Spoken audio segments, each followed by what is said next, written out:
Bonjour à tous, je suis heureux de vous retrouver pour un 27e épisode de notre émission radio Mémoire de chasse, le podcast des passionnés de chasse sous-marine. Alors aujourd'hui, nous sommes arrivés en Provence, il n'y a pas le soleil, et il y a la bonne humeur de notre invité, vous allez voir.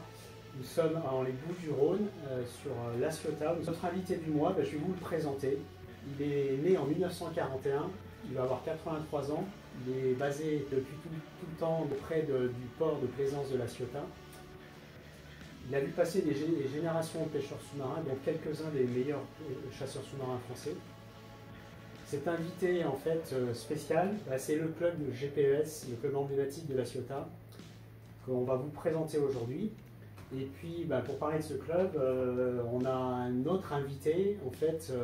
Qui n'a pas 83 ans. Qui n'a pas 83 ans, lui, qui pêche depuis les années 70, qui est rentré au club du GPS en 90. C'est ça. Et ce chasseur sous-marin, c'est Yves Bernard. Voilà. Ouais. Bonjour à tous. Avec Yves, on va parler évidemment, tu vas nous présenter le club du GPS. Ouais. Tu pêches depuis, ça fait combien de temps que tu pêches, Yves? Moi j'ai commencé, comme tout le monde ici, petit avec des fouines jusqu'à 16 ans, et puis après, de 16 ans jusqu'à 60 ans aujourd'hui. Il y a plus de 40 ans que tu pêches. Voilà. Mais après, je me suis rentré au club en 90, donc jusqu'à 25-28 ans, je ne pratiquais pas beaucoup. En fait, quand je suis rentré au club, en 90, je pêche plus régulièrement.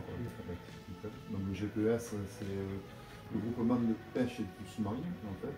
C'est le plus vieux club de plongée en activité au monde, en fait.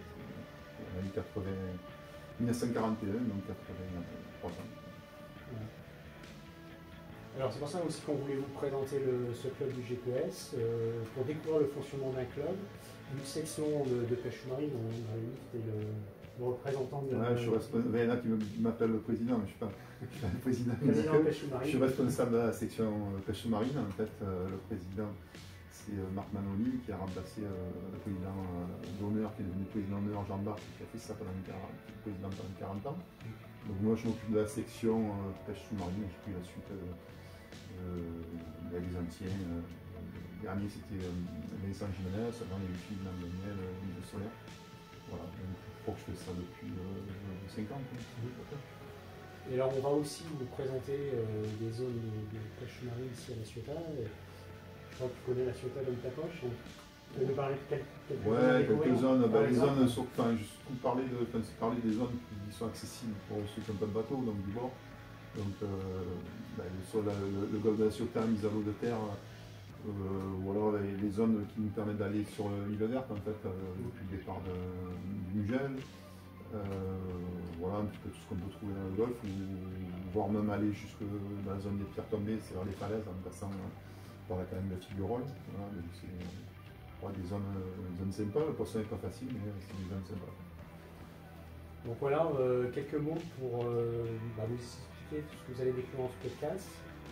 Découverte d'un club, le GPS, découverte de la pêche sous-marine ici à La Ciotat, à travers le parcours des chasseurs sous-marins de Yves.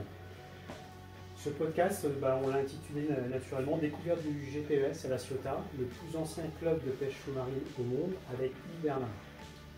Alors, si vous voulez écouter cette émission, vous allez sur le chasseurssous-marin.com, vous pouvez prendre un abonnement à l'année ou au mois, et vous pourrez suivre cet épisode et les 26 autres précédents. J'espère que vous vous régalerez, et très belle émission à vous.